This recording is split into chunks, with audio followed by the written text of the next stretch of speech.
Hola, bienvenidas y bienvenidos a esta séptima sesión de nuestro seminario Café Conversado o Conversada en este ciclo de Hablemos de Salud Pública, Retos y Realidades. La sesión de hoy es particularmente especial porque vamos a hacer una pausa para mirar hacia atrás y recorrer la historia que nos ha traído hasta aquí. Nos vamos a echar un clavado en estos 70 años de legado del departamento, una historia que no solo habla de instituciones, sino de personas, de ideas y de transformaciones de la salud pública. Para acompañarnos en este recorrido, tenemos a tres invitadas especiales. Primero contaremos con la mirada de nuestra colega historiadora del departamento, quien nos ayudará a poner en contexto este camino. Y también nos acompañan dos profesoras que en distintos momentos estuvieron al frente del departamento como jefas y que sin duda tienen mucho que compartir desde su experiencia. Para empezar, me voy a permitir leer una breve, muy breve semblanza de cada una de ellas. La doctora Ana María Carrillo es doctora en Historia, profesora titular del Departamento de Salud Pública y fundadora y coordinadora del Seminario Internacional de Historia de la Medicina y la Salud Pública. Pertenece al Sistema Nacional de Investigadores y Investigadoras nivel 2. La doctora Lilia Macedo de la Concha es médica cirujana con maestría en administración, la atención médica y de hospitales y certificada como especialista en salud pública. Fue consejera técnica representante del profesorado de salud pública en 1987 a 1993, miembro de la Comisión Dictaminadora del Área Sociomédica del 94 al 97, coordinadora de enseñanza del 88 al 91 y jefa del Departamento de Salud Pública del 2003 al 2009. Es profesora de carrera de tiempo completo y responsable de la Secretaría de Universidad Abierta y Educación a Distancia, SUAYED. Y la doctora Laura Moreno Altamirano es profesora titularse de tiempo completo y definitivo de la Facultad de Medicina de la UNAM, médica cirujana por la misma institución y maestra en salud comunitaria por la Universidad de Londres, Inglaterra. Es doctora en antropología por la Escuela Nacional de Antropología e Historia, fue jefa del Departamento de Salud Pública del 2009 al 2013 y ha publicado 84 artículos de investigación en revistas nacionales e internacionales, editado 12 libros y 23 capítulos en libro. Ha sido asesora de más de 100 tesis de especialidad, maestría y doctorado. Es miembro de la Academia Nacional de Medicina de México y pertenece al SNI y también forma parte de comités editoriales de diversas revistas. Les agradecemos mucho que hayan aceptado la invitación a participar con nosotros. Y para iniciar, Ana, ¿qué nos puedes contar? ¿Cuáles fueron los antecedentes del actual Departamento de Salud Pública de la Facultad de Medicina de la UNAM y cuál fue su momento de creación? Bueno, muchas gracias en primer lugar por la invitación y pues, un saludo para quienes nos escuchan y un gusto compartir con ustedes tres. Los orígenes del departamento pueden trazarse al menos hasta el siglo XIX, cuando en la entonces llamada Escuela Nacional de Medicina fue establecida la Cátedra de Higiene Pública. A finales de esa centuria, la enseñanza de la higiene se unió con la de meteorología médica. Además de recibir clases teóricas, los alumnos visitaban las obras del desagüe del Valle de México que estaban en construcción y los trabajos de saneamiento que entonces se realizaban en la ciudad y estudiaban también las condiciones higiénicas de fábricas, cárceles, hospitales y asilos, todo ello en el contexto del nacimiento de la salud pública moderna.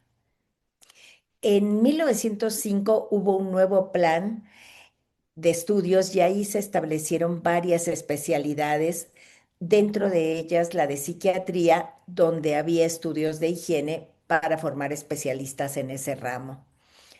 La influencia de los Estados Unidos, las escuelas de medicina de muchos países, entre ellos México, privilegiaron el modelo biomédico y la especialización. Sin embargo, al mismo tiempo había preocupación por impulsar el área sociomédica. En 1934, Alfonso Pruneda, que era profesor de higiene, propuso la creación de un curso de medicina social con la finalidad de que los futuros médicos se interesaran más por los aspectos sociales de la profesión. La atención prestada durante el gobierno de Lázaro Cárdenas a la salud de los trabajadores hizo evidente la necesidad de que hubiera médicos que supieran de salud laboral y por ello en 1936 el propio Pruneda y otros profesores propusieron también una cátedra de medicina del trabajo que preparaba a los futuros médicos para intervenir en higiene y saneamiento del medio, así como en la protección sanitaria del obrero y en su educación. La intención era que los alumnos aprendieran no solo a curar las enfermedades de trabajo, sino a prevenirlas. En los años 40 había clases de epidemiología que luego se fundieron con las de higiene para crear la materia medicina preventiva e higiene. Y a finales de esa década, la Escuela de Medicina, con el apoyo del Instituto de Salubridad y Enfermedades Tropicales, impartía cursos de enfermedades tropicales para médicos. Pero a mediados del siglo XX, los países latinoamericanos revisaron sus programas de educación médica para adaptarlos a las necesidades de cada país. Hubo interés por desarrollar o mejorar la enseñanza de la medicina preventiva y social y se realizaron varias reuniones internacionales. Con auspicios de la Organización Mundial de la Salud se realizaron seminarios sobre la enseñanza de la medicina preventiva en Viña del Mar, Chile, en 1955 y en Tehuacán, México, en 1956, a las que asistieron profesores de higiene de casi todas las escuelas y facultades de medicina del continente. Sus principales objetivos eran desarrollar el humanismo médico, instituir el servicio social de pasantes en instituciones públicas de salud, poner a los alumnos en contacto con la comunidad, promover la enseñanza de la medicina social y preventiva y crear departamentos dedicados a la enseñanza de estas disciplinas. Y aquí paso a la segunda parte de tu pregunta. Fue en ese contexto que el doctor Miguel E. Bustamante, primer doctor en salud pública que hubo en el país, epidemiólogo y también notable historiador de la medicina, propuso la creación del Departamento de Sociología Médica y Medicina Preventiva, en la que todavía se llamaba Escuela Nacional de Medicina. Justo en ese momento, la escuela se estaba trasladando a Ciudad Universitaria y hubo una reorganización. El departamento fue creado y comenzó a funcionar en mayo de 1956, a un mes de realizada la reunión de Tehuacán, hace 70 años. Miguel E. Bustamante fue designado como su primer jefe. De inmediato se dio la noticia a los profesores de higiene, que eran reconocidos especialistas en salud pública: Alfonso Angelini, Salvador Bermúdez, Alberto de P. León y Alfonso Guevara Rojas, entre otros. Al año siguiente, los cursos de la escuela se inauguraron con la conferencia Orientación Social de la Medicina que dictó el propio Bustamante. La intención de su fundador era que el Departamento de Sociología Médica y Medicina Preventiva actuara como enlace entre la enseñanza en la escuela y la ejecución al interior de la UNAM de las políticas preventivas de la Secretaría, que entonces se llamaba de Salubridad y Asistencia. Por eso, por ejemplo, los alumnos de segundo año participaban en la campaña de vacunación contra la viruela. Muchas gracias por iniciar todo el recorrido que tuvo nuestro departamento. ¿Y cuál fue su evolución hasta 1991? Bueno, desde 1935, antes de que se creara el hoy Departamento de Salud Pública, el Departamento de Salubridad Pública, que era el antecesor de la Secretaría de Salubridad y Asistencia, y la Facultad de Medicina, habían establecido el servicio médico social, primero como plan piloto y más tarde en forma generalizada, y durante algún tiempo el departamento se denominó de Sociología Médica, Medicina Preventiva y Servicio Social, y estuvo en contacto con los organismos que empleaban a los médicos pasantes, de modo que estos participaban en las campañas contra la tuberculosis, el paludismo y muchas otras. En 1967, el rector de la UNAM y el secretario de Salubridad y Asistencia firmaron un convenio por el cual se estableció la plaza de médico sanitario graduado, lo que implicó que a partir del año siguiente el servicio médico social tendría un año de duración y sería remunerado. Bustamante aseguró entonces: la medida se basa en los esfuerzos de varios años del Departamento de Sociología Médica y Medicina Preventiva de la Facultad de Medicina. Ya entonces era facultad. Además de su intervención en el Servicio Social de Pasantes de Medicina, el departamento se ocupó de la participación de los estudiantes en la comunidad. A principios de la década de los 60 se construía el Centro de Salud Universitaria, que buscaba prevenir la incidencia de las enfermedades y el mejoramiento de la salud física y mental de la población estudiantil y de trabajadores de la UNAM, y realizar, además de funciones de servicio, otras de enseñanza e investigación.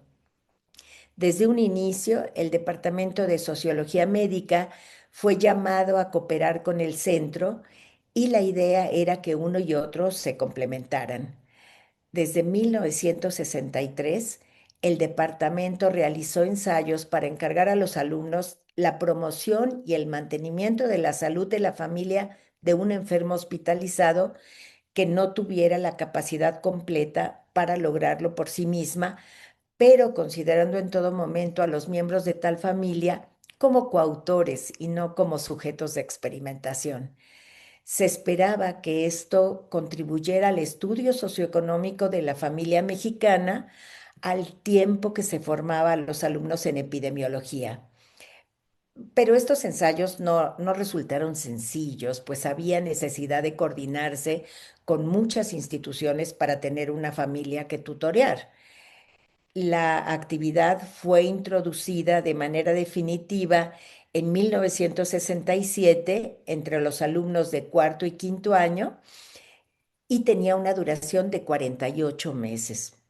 A partir de ese momento, los estudiantes dejaron de ocuparse de familias de enfermos hospitalizados para encargarse de familias de niños de guarderías del Instituto Nacional de Protección a la Infancia, que facilitaban a sus enfermeras y trabajadoras sociales para introducir a los alumnos en el seno de las familias. El departamento delegó la responsabilidad de la marcha del programa de tutorías en un profesor, quien tenía como auxiliares a 2 profesores coordinadores y 8 instructores médicos que asesoraban a los alumnos, y establecía puntos a tratar o investigar en sus visitas a las familias. Los pasantes en servicio social que se encontraban en el Distrito Federal reforzaban este trabajo, supervisados todos por el Departamento de Sociología Médica y Medicina Preventiva.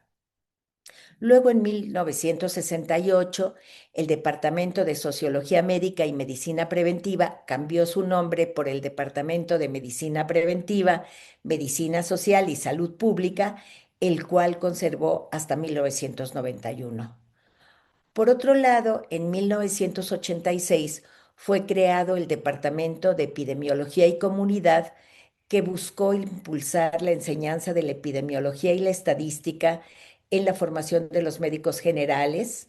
Se proponía también fortalecer el programa de prácticas de campo para reforzar la interacción de los alumnos en la comunidad y en las unidades de primer nivel de atención, con el propósito de conocer los problemas de salud ahí atendidos y los programas de detección oportuna que se llevaban a cabo, así como echar a andar un programa editorial para la elaboración de libros sobre las asignaturas que impartía, con la aspiración de que dieran cabida a polémicas de frontera en el campo de la epidemiología, la estadística y los factores de riesgo en la comunidad. El hoy, y con esto termino, denominado Departamento de Salud Pública, fue resultado de la fusión en 1991 de esos dos departamentos, el de Epidemiología y Comunidad, que había sido creado pocos años antes, y el de Medicina Social, Medicina Preventiva y Salud Pública, que entonces tenía más de 3 décadas de fundado. Muchas gracias, Ana, por contextualizarnos y tratar de hacer de forma muy resumida todo lo que ha pasado en estas 7 décadas de historia. Y bueno, para ir con nuestras dos ex jefas de departamento, les pregunto, ¿cómo ha cambiado el perfil epidemiológico de México en estas 7 décadas y cómo ha abordado el departamento la preparación de sus estudiantes para enfrentar este perfil cambiante?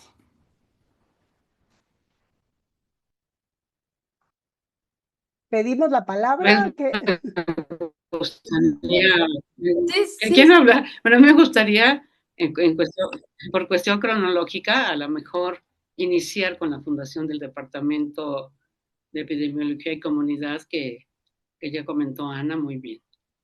Y desde luego, pues muchas gracias por la invitación. Para mí tiene un significado muy especial participar en esta conmemoración, porque no solo he sido testigo de parte de esta historia, sino porque tuve el privilegio de formar parte de ella en dos momentos distintos. Primero como jefa del Departamento de Epidemiología y Comunidad de 1986 a 1991 y posteriormente como jefa del Departamento de Salud Pública, el actual Departamento de Salud Pública de 2009 a 2013. Desde esas experiencias, que no solo son académicas, sino también profundamente humanas, me gustaría compartir con ustedes algunas reflexiones. Y bueno, ya no voy a entrar en detalles, pero sí, México ha experimentado en estas 7 décadas una intensa transición epidemiológica y demográfica. En los años 50 predominaban las enfermedades infecciosas, la mortalidad infantil y la materna eran elevadas y la esperanza de vida limitada. Y algunos otros datos que ya todos conocemos. En ese contexto, el Departamento de Sociología Médica y Medicina Preventiva, que según yo, en 1959, igual y me equivoco, Ana, se definió como Departamento de Medicina Social, Medicina Preventiva y Salud Pública, respondió desde un enfoque higienista, centrado en el control sanitario, la prevención de enfermedades transmisibles, la regulación del entorno, en la interpretación de datos poblacionales como censos, tasas de mortalidad, es decir, se hacía estadística descriptiva, y en la epidemiología enfocada principalmente al estudio de brotes y a la distribución de enfermedades. A mí, bueno, desde luego que ese modelo fue muy eficaz en su tiempo, pero también el doctor Bustamante, visionario a todas luces, buscó, como bien lo dijo Ana, desde entonces romper con ese enfoque puramente biomédico para formar médicos con una visión colectiva y preventiva de la salud pública. Todo lo que él hizo en el sistema de salud, por supuesto que no lo voy a comentar, ya hay por ahí muchas publicaciones, pero es un hombre con una respetabilidad y un ejemplo a seguir que sigue vigente en estos días desde mi punto de vista. Bueno, con el paso del tiempo, el país cambió y con él también cambiaron pues, los problemas de salud. Para los años 70, México ya había iniciado una fase de transición epidemiológica.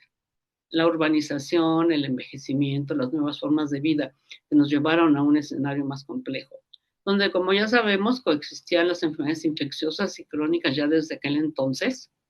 En ese momento, en los años 70 y finales de los años 70, fue que ocurrió un punto de inflexión que en lo personal considero decisivo. La epidemiología dejó de ser vigilancia y comenzó a asumirse como una forma de inteligencia médica, en el sentido planteado por Guerra de Macedo, entonces director de la Organización Panamericana de la Salud.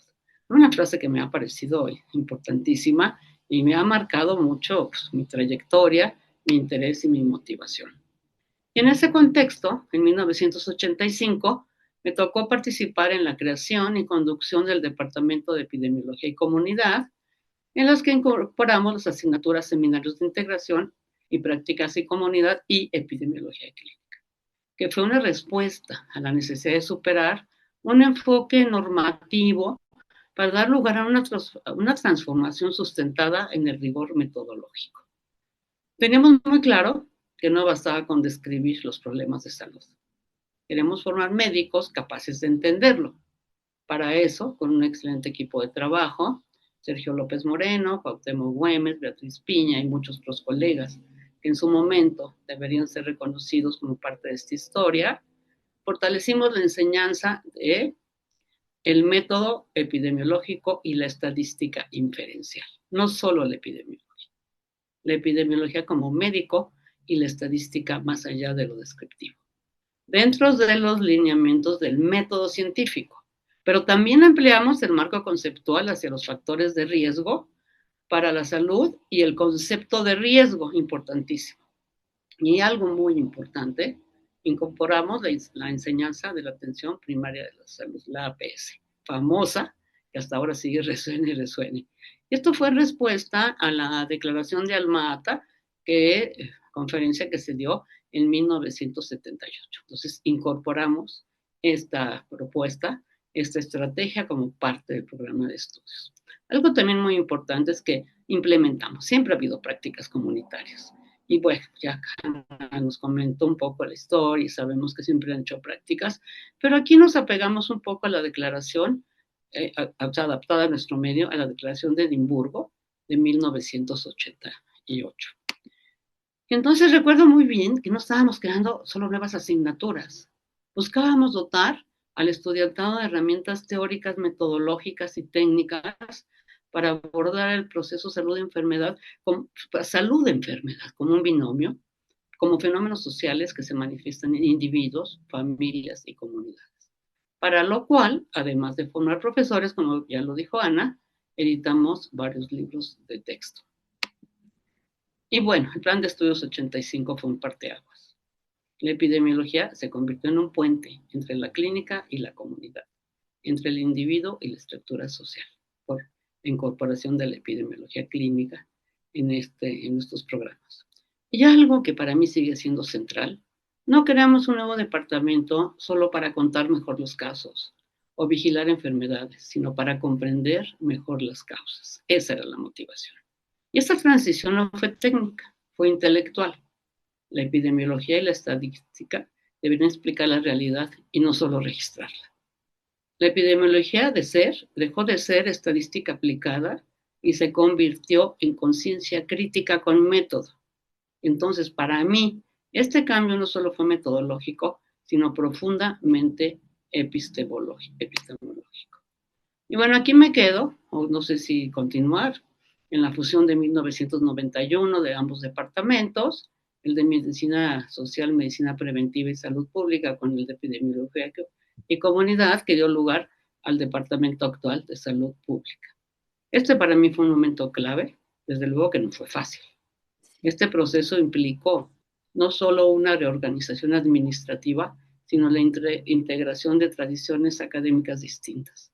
Fue en esencia un ejercicio de gestión del cambio, negociar visiones, operar resistencias y construir una identidad común.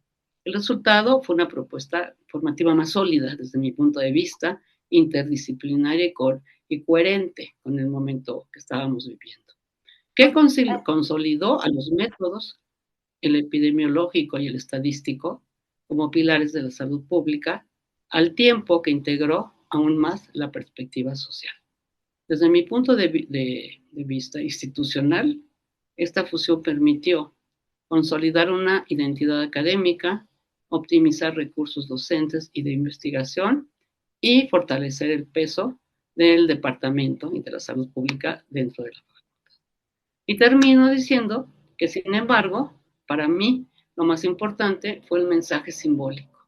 La salud pública no debe ser un campo fragmentado, sino un espacio donde el análisis epidemiológico y el estadístico, la promoción de la salud, la medicina preventiva y la perspectiva social deben converger. Y deben converger alrededor de la salud pública como pilar. La fusión demostró que la diversidad intelectual no debilita, fortalece cuando existe una visión compartida y si bien este cambio político-administrativo representó una decisión estratégica de largo alcance. Y aquí lo dejo. Muchas gracias, Laura. Bueno, y como es que este formato es un poco corto de tiempo, entonces también quería preguntarle a la doctora Lilia, porque como es un espacio celebratorio en estos 70 años, ¿cuáles han sido los principales logros del Departamento de Salud Pública? Está apagado el micrófono.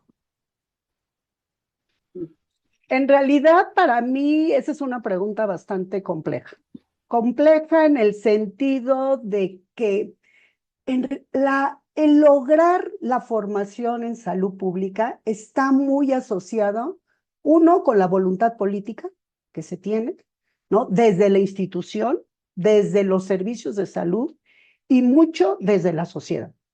Para mí, realmente la salud pública ha tenido grandes retos, ha tenido, y junto con, obviamente, junto con todo esto, el Departamento de Salud Pública, que somos los que tenemos esa responsabilidad dentro de la formación en este momento médica.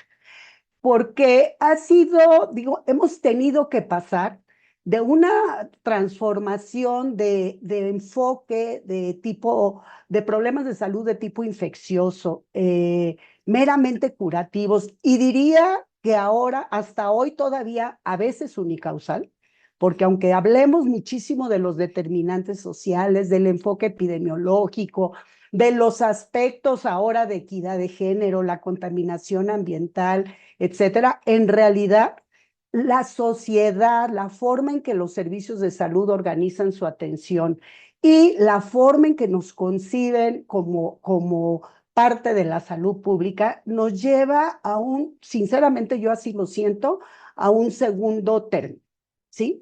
Sí ha sido privilegiada siempre la medicina curativa, además, aunque ha habido grandes esfuerzos, sí, grandes esfuerzos, como este que comenta Laura Moreno. Yo entré en el 80 al Departamento de Salud Pública y también había una lucha importantísima por la epidemiología, la estadística, las ciencias sociales, la educación para la salud, la administración de los servicios. Se veía la salud pública como un área verdaderamente multidisciplinaria en donde tenían que confluir muchos saberes. Y eso era muy complejo para el alumnado, ¿sí? Entonces, y luego para la aplicación, porque ¿qué sucede? ¿Qué sucedía en ese momento? Y creo que sigue sucediendo actualmente.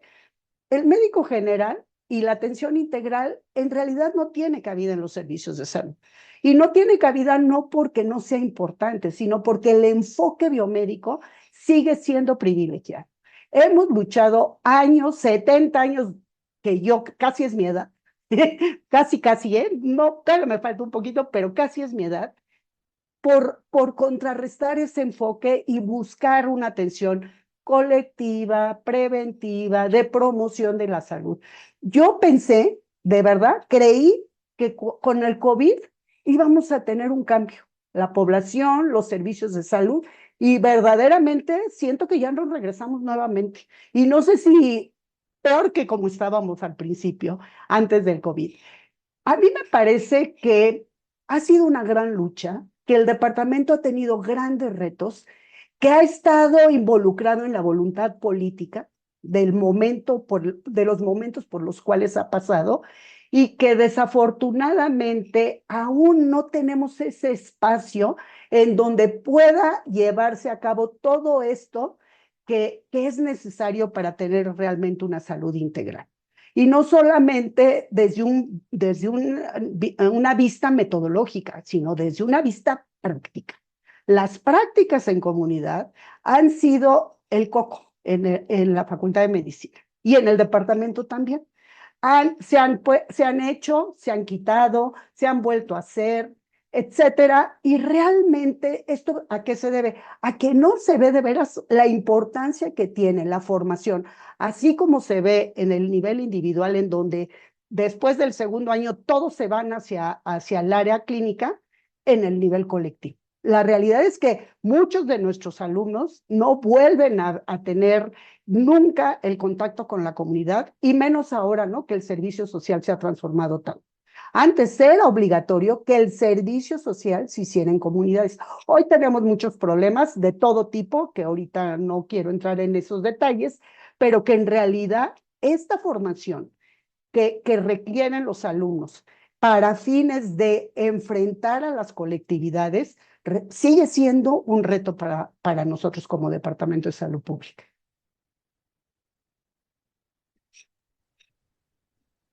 Justo era la siguiente pregunta, ¿a qué retos nos enfrentamos, no? Porque, bueno, sabemos que el departamento tiene, pues, vínculos con organismos internacionales, pero una de las principales cosas que hace es la docencia. Y retomo lo que habían dicho un poco, y que este espacio es para nuestro estudiantado, pero también para nuestro profesorado, que también es una parte importante que hay que considerar, así como la investigación. Y entonces, la tercera pregunta que habíamos planificado con Ana era, ¿a qué retos nos enfrentamos hoy eh, como departamento? ¿No? Pensando en si quieren también retomar a partir del cambio en el perfil epidemiológico, y bueno, no solo en el perfil epidemiológico, porque como decía Laura, eh, pasar de esta transición epidemiológica y también ver estas transformaciones sociales importan en la salud, pero también la situación social que estamos viviendo hoy en día, ¿no? Ana nos comentaba un poco eh, de cómo se integraron el aspecto social en específicamente la medicina, y que es un parteaguas para este departamento, pero también lo que estamos viviendo hoy, ciudades aceleradas, contextos de migración muy fuertes, de pobreza extrema, del cambio climático, etcétera. Entonces, ¿cuáles son los retos que tenemos hoy como Departamento de Salud Pública en todas las áreas en las cuales estamos involucrados?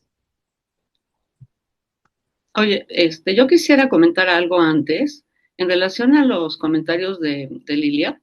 Yo, pues claro, estoy muy de acuerdo con ella en algunos aspectos y sí, pues ha sido muy difícil competir con la formación clínica. Nuestros alumnos llegan y quieren ser especialistas. Sin embargo, en la segunda gestión que yo tuve, mi segunda gestión, que fue al frente del Departamento de Salud Pública en 2009-2013, nos correspondió coordinar la implementación de un plan de estudios vigente, el que estamos teniendo todavía ahorita, y buscamos comprender los determinantes sociales más allá de los factores sociales como se les llamó en antaño.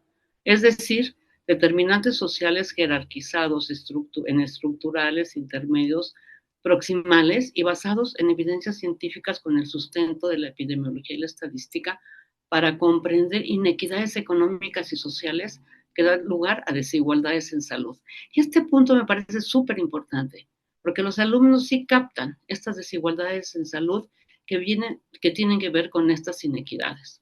Algo también muy importante fue el trabajo que hicimos en este plan de estudios en los primeros años que a mí me tocó coordinar, que fueron los diagnósticos de salud alrededor de los unidades de primer nivel, tanto para comprender las enfermedades que prevalecían como sus determinantes presentes, porque era el lugar donde la gente nace, vive y muere como personas y como población. Además, fue algo muy importante, realizamos prácticas en unidades de primer nivel de atención antes de que los estudiantes, todos los alumnos de primero y segundo año durante muchos años, iban a estas unidades antes de ir a los hospitales de segundo y tercer nivel. Yo no tengo ningún estudio ni datos así que yo pueda demostrar, pero creo que esto fue impactante para los alumnos, porque se dieron cuenta que no todo era la especialidad, que también podían ejercer una medicina de calidad en unidades de primer nivel. Y desde luego, pues ahí fue cuando empezamos a consolidar este enfoque de promoción de la salud. Y bueno, algo que también que me pareció muy importante, Lilia, es que antes del COVID, en ese entonces nos tocó ponernos a prueba en condiciones reales, particularmente pues en la epidemia de influenza del H1N1. Recuerdo que capacitamos estudiantes para el rastreo de contactos. Estuvimos trabajando con los servicios médicos del Distrito Federal y en algunas delegaciones capacitamos a los estudiantes y fueron a hacer este rastreo instalamos un call center para informar y orientar a la población. Hicimos muchísimas actividades. ¿Sabes qué? Y saben que yo creo que todos nos queda muy claro que fue un momento que evidenció que la salud pública no solo es un campo o discurso académico, sino una práctica institucional con capacidad de respuesta real. Ahí yo me acuerdo que muchos alumnos decían, ay, sí, yo voy a ser epidemiólogo, sí. Como dice Lilia, sí, fue una fuerte experiencia, muy fuerte, y luego pues a lo mejor otra vez llegar al contacto con la clínica y se encanta, ¿no? Pero bueno, yo creo que esta experiencia de haber trabajado con este problema del H1N1 fue súper importante. Entonces, bueno, no sé, pero yo creo que sí tenemos que destacar que la salud pública va a aportar una visión sistémica y que es importante que esto destaquemos mucho con nuestros estudiantes. Bueno, yo quiero un poco visualizar los retos que siguen, ¿eh? Porque sí me parece que son muy complejos. Hay todo un enfoque de complejidad que hoy estamos viviendo y conociendo, en donde no son cuestiones lineales, ¿no? Ni los problemas se dan así como juntémoslo, si tienen recursos o no lo tienen, sino que hay toda una complejidad y unas redes que se van formando en donde están inmersos, obviamente, todos estos determinantes sociales, todo lo que es la política pública y la política de salud que existe, la forma en cómo seguimos conceptualizando lo que es la atención de la salud, aunque se habla mucho de la atención colectiva y de la promoción y la prevención, la realidad es que lo vemos en los servicios y lo que está pasando con la población y que sigue casi inexistente con tantos problemas de salud que estamos viendo, que cada vez también son más complejos también porque son múltiples. No es un solo problema el que tienen las personas y además les duran muchísimos años, ¿no? Y eso tiene un costo muy caro para la familia, para los servicios de salud y para la sociedad. Pero también creo que hay un reto muy importante de cómo cambiar esa visión de lo que debe ser la atención de la salud en la población. Yo creo que hemos trabajado poco con la población, siempre estamos luchando con los servicios de salud, con las políticas, etcétera, pero la población también necesitamos que responda diferente. Siempre hemos pensado que las personas somos resultado de cómo nos gobiernan, de cómo nos educan, y en parte sí, mucho de eso, pero también somos resultado de cuestiones humanas, emocionales, psicosociales, que hacen que seamos lo que somos y que además también respondemos ante nuestra salud de diferente manera. Para mí, el reto es cómo logramos que se considere por la población, por todos nosotros y nosotras, la salud como un valor que no debe descuidarse por ningún motivo. Así como no descuidamos nuestro celular, nuestra tableta, nuestro carro, ¿no? Nuestro carro sí nos preocupa que se verifique, que lo llevemos a los servicios, etcétera. Y nosotros necesitamos una verificación y un servicio y le damos tiempo, ¿no? Después lo haremos. Pero así somos en la población. No sé si todas las poblaciones en el mundo, pero sí como población mexicana considero que eso nos sucede y que eso también no ayuda. No ayuda porque también en qué momento buscamos la atención, en el momento en que nos enfermamos. Y bueno, ahora pues a veces ya con las vacunas y a lo mejor con algunas pruebas de detección, de tamizaje, pero en realidad es algo que tenemos que trabajar. ¿Y a quién le toca inculcar ese valor? Pues a nuestros profesionales de la salud, a los que están saliendo, a nuestros alumnos, pero a veces a nosotros se nos está olvidando trabajar todas esas cuestiones por no estoy diciendo que no sea importante la epidemiología, la estadística, no, de ninguna manera, pero se nos están olvidando otros aspectos que también son parte de la formación en la salud pública.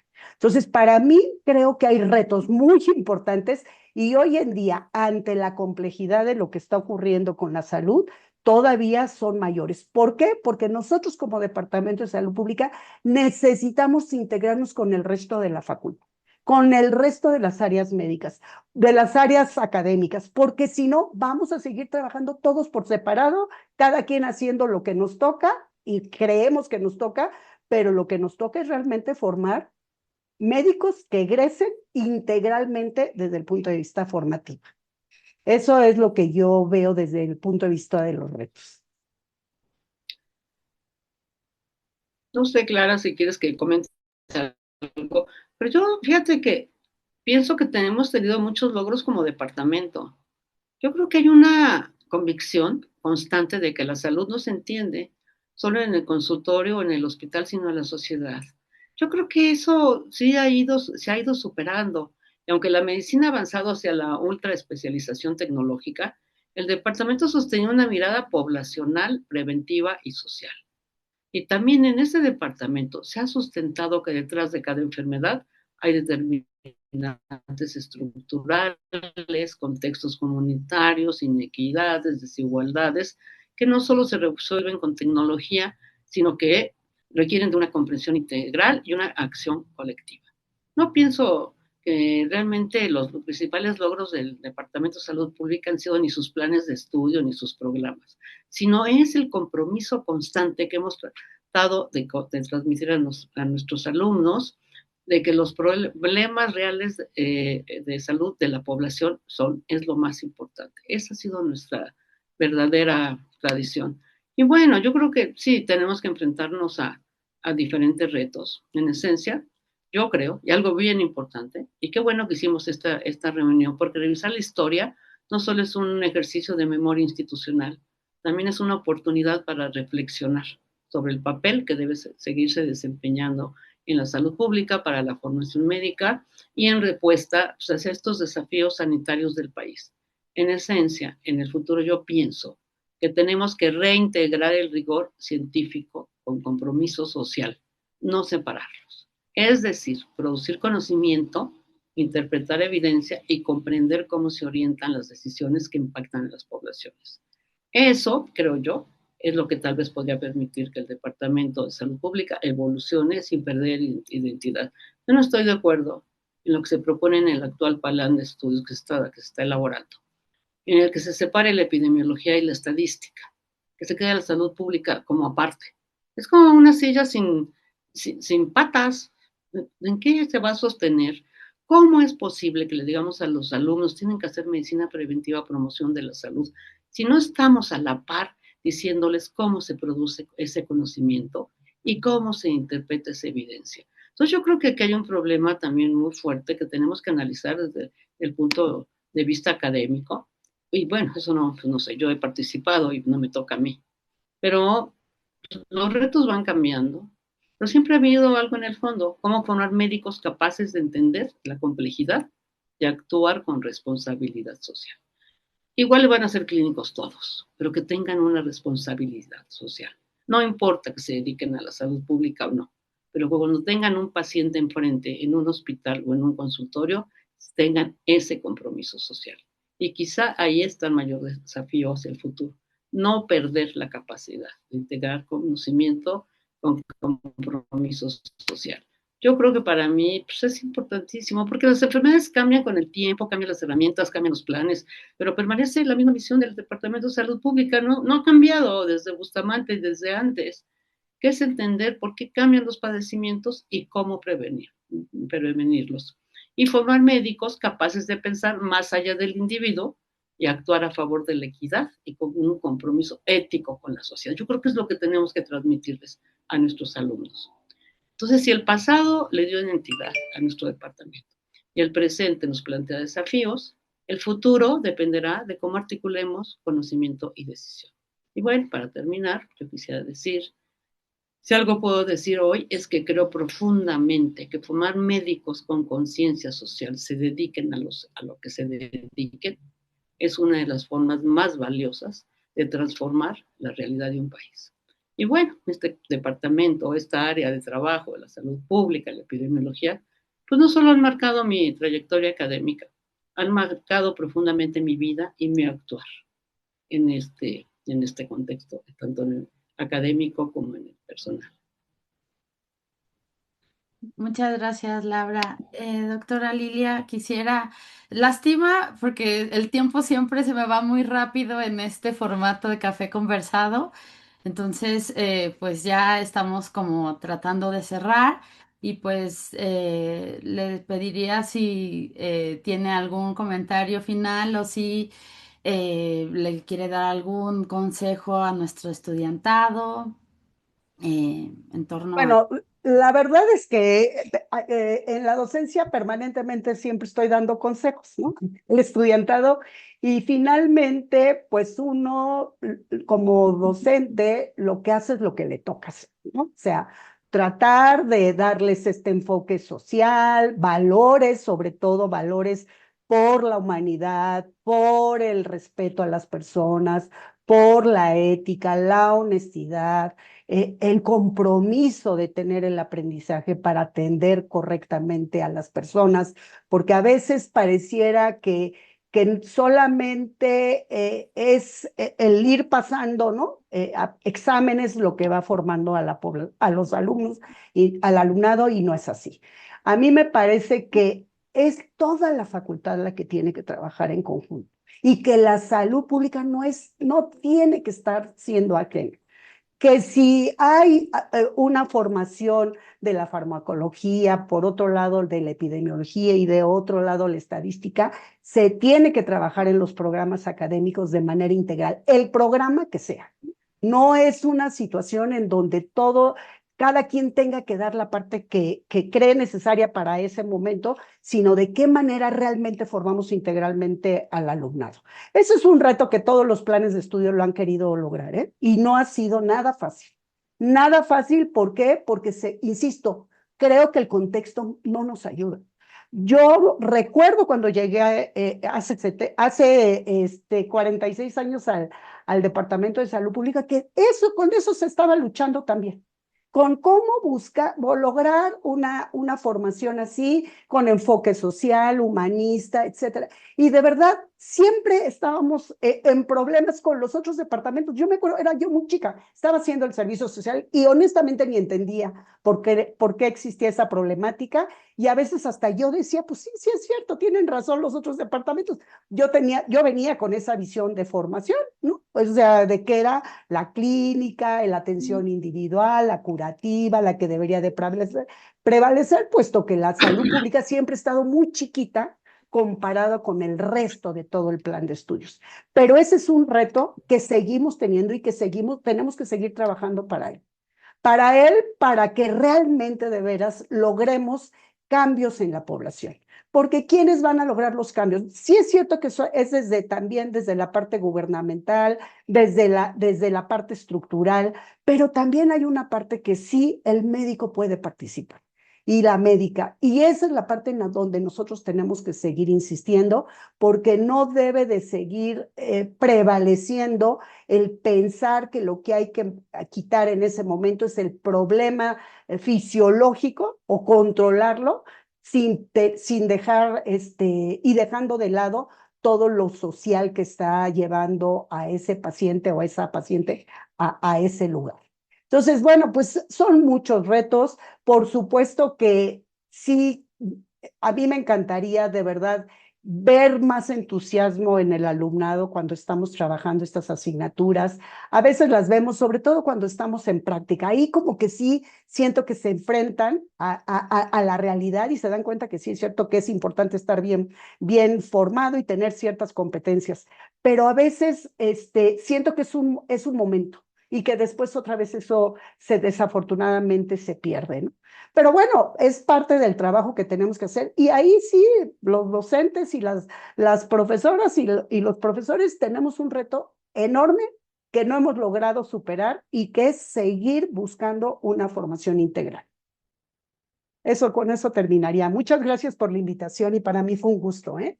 Muchísimas gracias. Y bueno, para cerrar también me gustaría preguntarle a Ana, ¿no? Desde tu perspectiva histórica, ¿cuáles han sido los principales logros que tiene el departamento, que ha tenido? Está cerrado tu micrófono. Gracias por la pregunta, porque sí me gustaría intervenir en este sentido, porque yo veo muchos logros del departamento a lo largo de estos 70 años. Por ejemplo, la coordinación de salud en el trabajo durante 45 años hizo una labor para formar profesionales capaces de desarrollar actividades de prevención de riesgos de trabajo y de prestar atención integral a la salud de los trabajadores. Eh, También el departamento desempeñó un papel, creo, muy importante en visibilizar ante la Facultad de Medicina y otras dependencias de la UNAM e incluso el sector salud la importancia de las inequidades y desigualdades de género y lo fundamentales que son en la determinación social del proceso salud, enfermedad, atención, dar a conocer la necesidad de integrar la perspectiva de género en la educación médica, la atención en salud, tanto clínica como comunitaria y la investigación. También me parece muy importante lo que ha hecho el programa de investigación y prevención del tabaquismo del departamento, que pues realiza una amplia labor, enseñanza, investigación, difusión, divulgación para prevenir este problema colectivo de salud. Creo que sí, durante la epidemia de cólera, de influenza AH1N1 y también durante la COVID-19, ha sido importante lo que de algún modo ha hecho el departamento. Yo recuerdo que se planteó un curso para formar instructores después de la pandemia y tuvo que hacerse en el auditorio más grande de la facultad y estaba a tope. Em, y bueno, creo que en el área de servicio social, pues se ha consolidado el programa de servicio social en salud pública, con orientación de investigación, docencia y servicio en diferentes escenarios y problemas de salud pública.